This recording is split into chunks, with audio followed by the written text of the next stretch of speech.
Our stories are not real and made for entertainment purposes only. Subscribe to Storylab for more stories. Now let's begin this one. August Gus Harmon never considered himself a vengeful man until the day he discovered the truth about his wife. A former military intelligence officer turned security consultant, Gus had built his reputation on being 3 steps ahead of everyone else. At 42, he created a comfortable life, a sprawling Victorian home in the suburbs of Portland, 2 children he adored, and a marriage he thought was solid. Deirdre Harmon had been a passionate artist when they'd met 15 years ago. Her fiery temperament had drawn Gus in so different from his methodical, calculated approach to life. She'd filled their home with colour and chaos in equal measure, and for years the balance had worked. "You're never here," Deirdre had started saying about 3 years ago. "The kids barely know you. I barely know you anymore." Gus had been working 18-hour days building his security consulting firm, securing their financial future. "I'm doing this for us," he'd explained. "A few more years and I'll scale back." But Deirdre had grown distant, spending more time at the local art gallery where she volunteered. That's where she met Theodore "Teddy" Mercer, the gallery's new director, charming, sophisticated, and ever-present in a way Gus wasn't. Teddy represented everything Deirdre felt was missing from her marriage. The affair began subtly. Gus, despite his intelligence background, missed the signs at first: late nights at gallery events, new clothing, a renewed interest in her appearance. It wasn't until he noticed the changed password on her phone that his dormant professional instincts awakened. Gus didn't confront her immediately. Instead, he began collecting information like he would for any operation. He discovered the affair had been going on for 8 months. Teddy, he learned, had a history of pursuing wealthy, married women, though never leaving his previous conquests in better circumstances. One night, Gus found a draft email in Deirdre's account to her lawyer outlining her plan to file for divorce and seek full custody of their children, 12-year-old Leah and 10-year-old Owen. "I need to show that August is an absent father," she'd written. Teddy suggested documenting every missed school event and dinner. Another paragraph detailed how she planned to claim their house, the house that had been in Gus's family for 3 generations, that he'd renovated with his own hands. The house where his grandfather's secret room still existed, behind the library shelving, unknown to Deirdre or anyone else. The betrayal crystallized something inside Gus.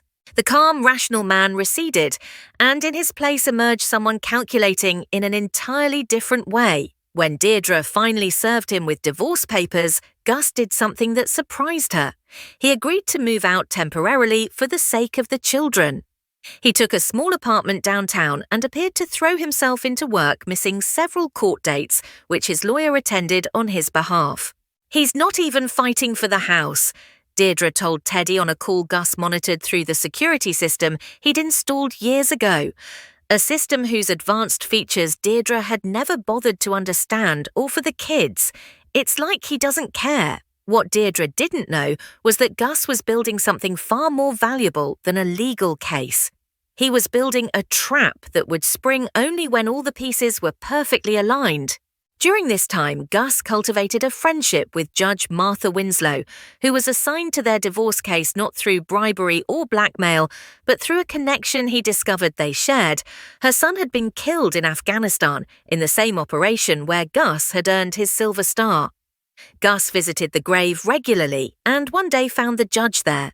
Their conversations never explicitly mentioned the divorce case, but a bond formed over shared grief and respect. Meanwhile, Gus leveraged his military contacts to investigate Teddy. The gallery director had left a trail of destruction in 3 different cities, changing his name slightly each time.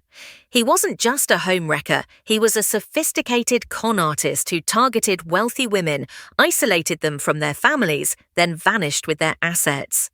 As the divorce proceeded, Gus appeared to stumble. His attorney seemed incompetent, missing filing deadlines and making weak arguments. The judge, despite her personal connection to Gus, had to rule based on the evidence presented, and that evidence painted Gus as uninterested in fighting for his family home or even shared custody. The day the final divorce decree was signed, awarding Deirdre the house and primary custody with Gus, receiving limited visitation rights and hefty alimony and child support obligations, Deirdre was ecstatic. Teddy had moved in weeks earlier, his own lease conveniently ending just as Gus moved out. "We did it," Deirdre whispered to Teddy as they left the courthouse. "He never saw it coming." But Gus had seen everything, and now the first phase of his plan was complete. 3 weeks after the divorce was finalized, Deirdre decided to throw a party, not just any celebration, but an elaborate housewarming event to showcase her victory.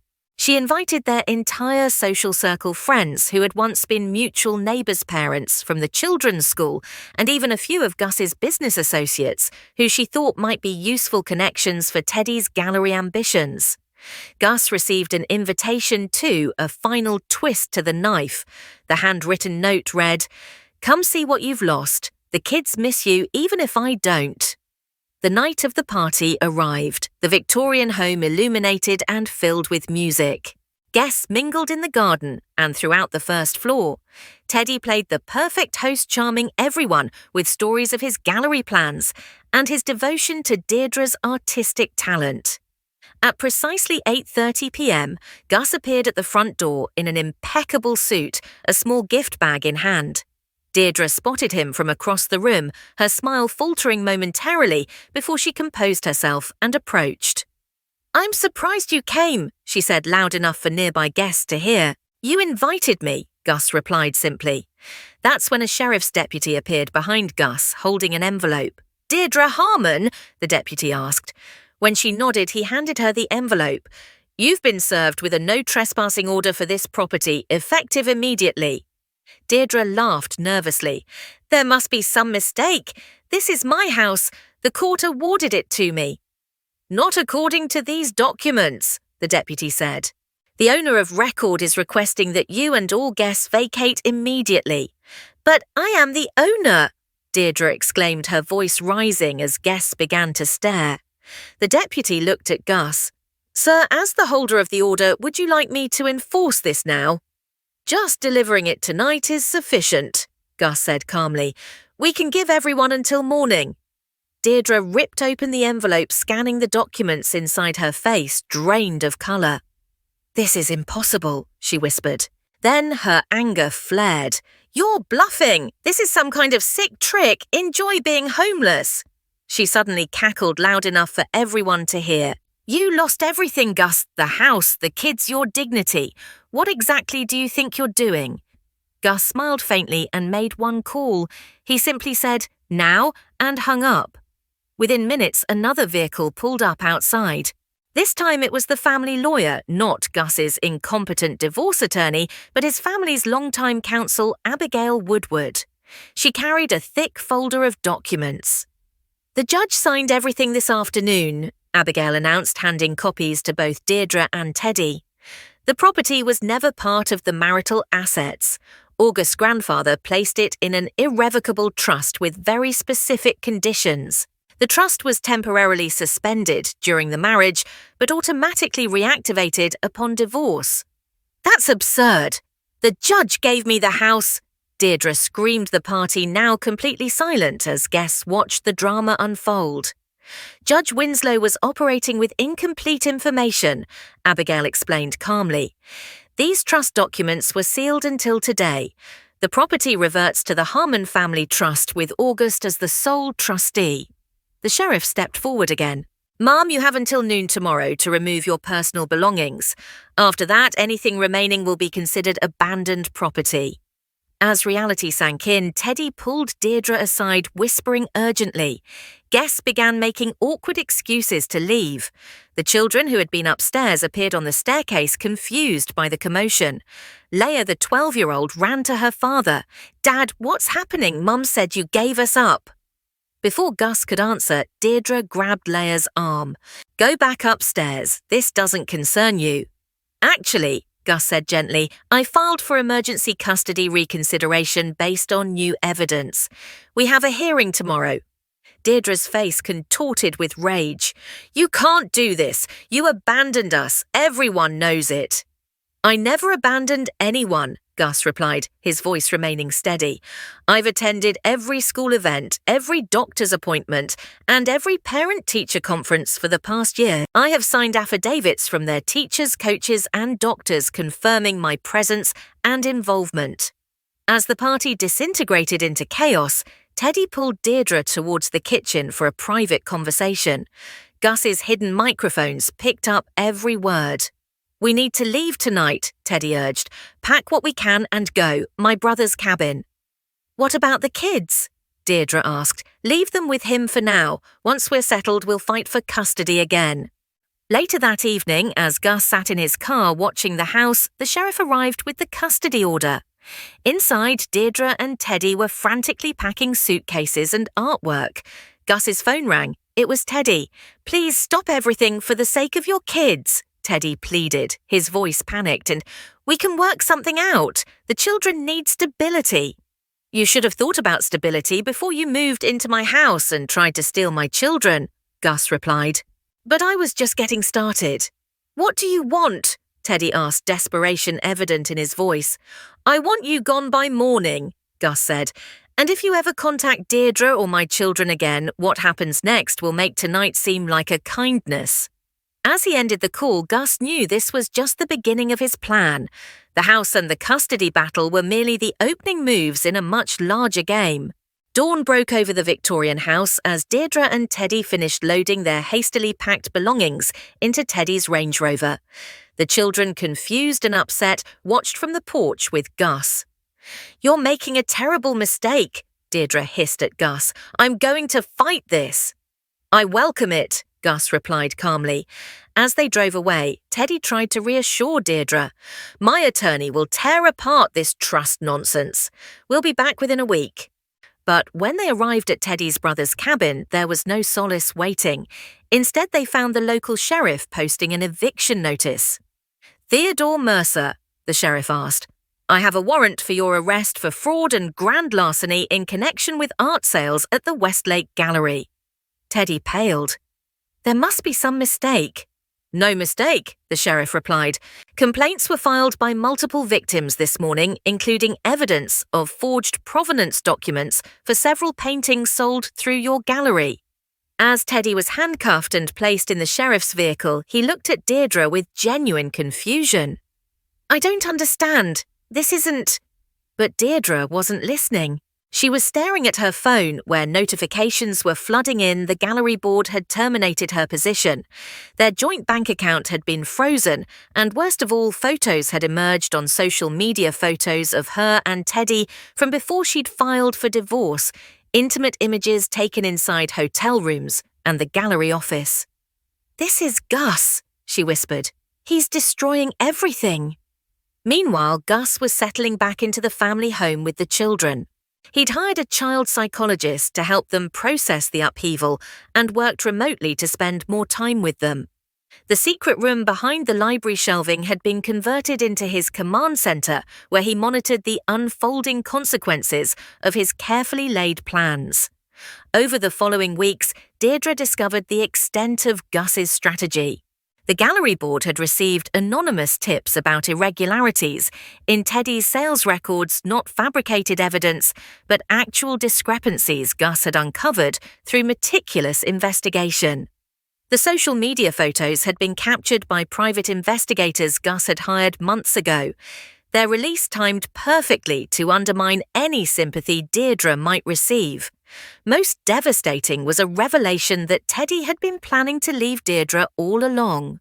Gus arranged for Deirdre to receive copies of emails between Teddy and his next target, a wealthy widow in Seattle dating back to before the divorce was finalized.